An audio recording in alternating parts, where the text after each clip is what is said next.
Book 23, The Magic Key, The Great Compass Chaos.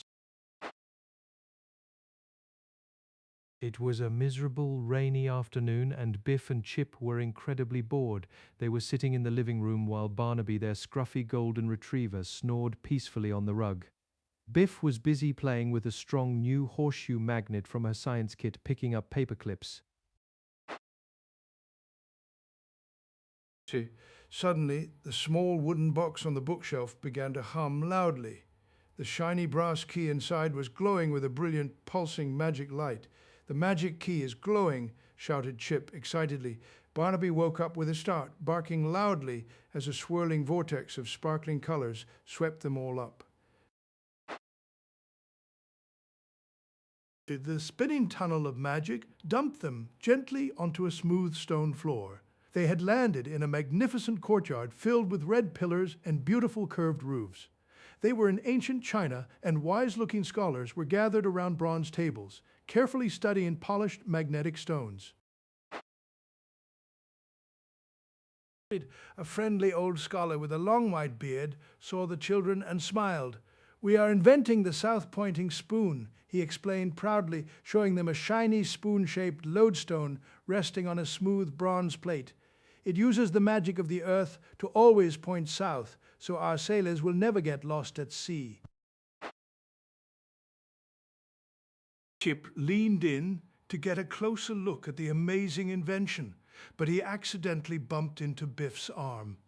The powerful modern horseshoe magnet slipped right out of her hands. It landed directly in the middle of a table covered with delicate, freshly made compass spoons.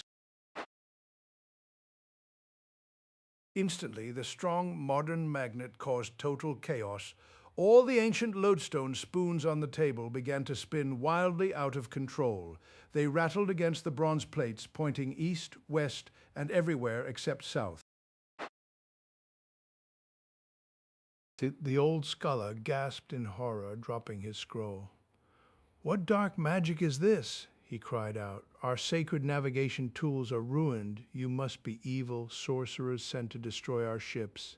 The other scholars began shouting in panic, completely misunderstanding the science of the magnet.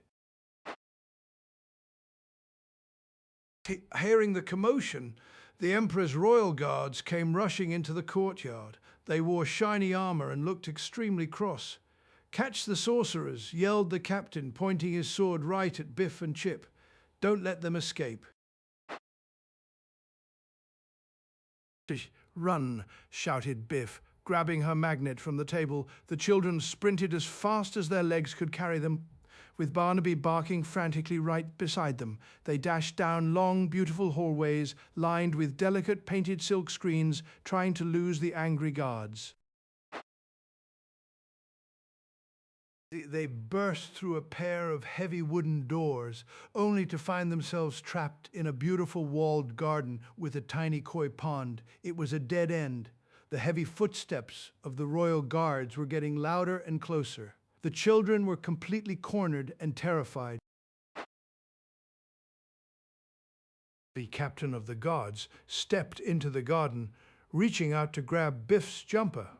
Barnaby growled bravely, standing in front of them to protect them. But just as the guard lunged forward, a bright, familiar light burst from Chip's pocket. The magic key was glowing.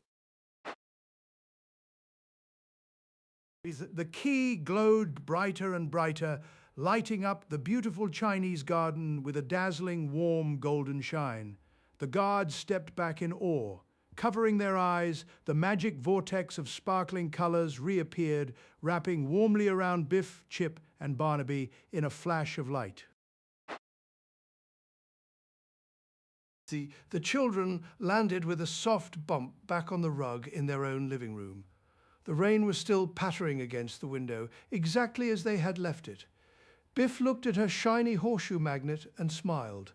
Perhaps modern science is a bit too powerful for the past. She laughed as Barnaby went straight back to sleep.